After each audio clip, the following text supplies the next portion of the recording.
This past week on Ickonic.com, David breaks down the cannon fodder of war in this week's Dot Connector news show.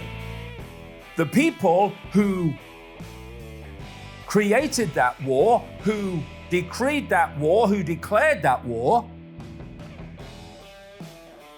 they're sipping coffee in Washington and Downing Street and all the other capital cities of the world.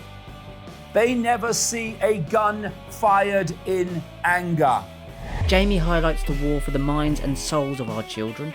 They don't want kids to grow up with wide eyes, questioning and adventurous minds.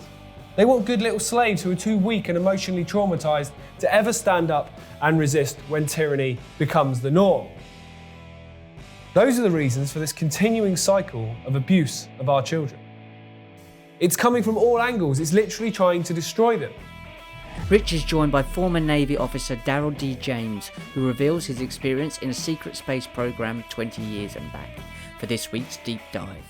It was a reptile, and then I saw, all of a sudden I saw like a Kino space kind of go, like, meld into it. It was almost like the shapeshifter kind of thing that people talk about and everything like that. Leilani and Gareth cover the Ohio train crash, UFOs, spy balloons, and the Nord Stream pipeline on In the News right now. The theme coming back, I hear even today in the discussion, which I love, is the recognition that our individual sanctity and sovereignty, our connection to the divine is what has to be restored. And that can only happen one by one, because it's not going to be encouraged by these folks that survive and thrive on our fear and our fear of one another. On Right Now, Gareth sits down with his dad David for an in-depth analysis of the cult's agenda today and the tricks that they play.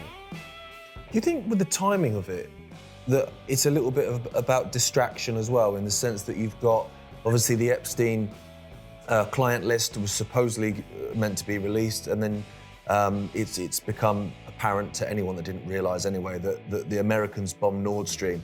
And so actually it's almost like, quick, there's some aliens, look over there. Yeah, well, that you've always got to watch for that. You know, if you look at a magician, he doesn't want you looking at the hand that's doing the trick, he wants you looking at the other one. All this and much more available now on Ickonic.com. Start your 7-day free trial today.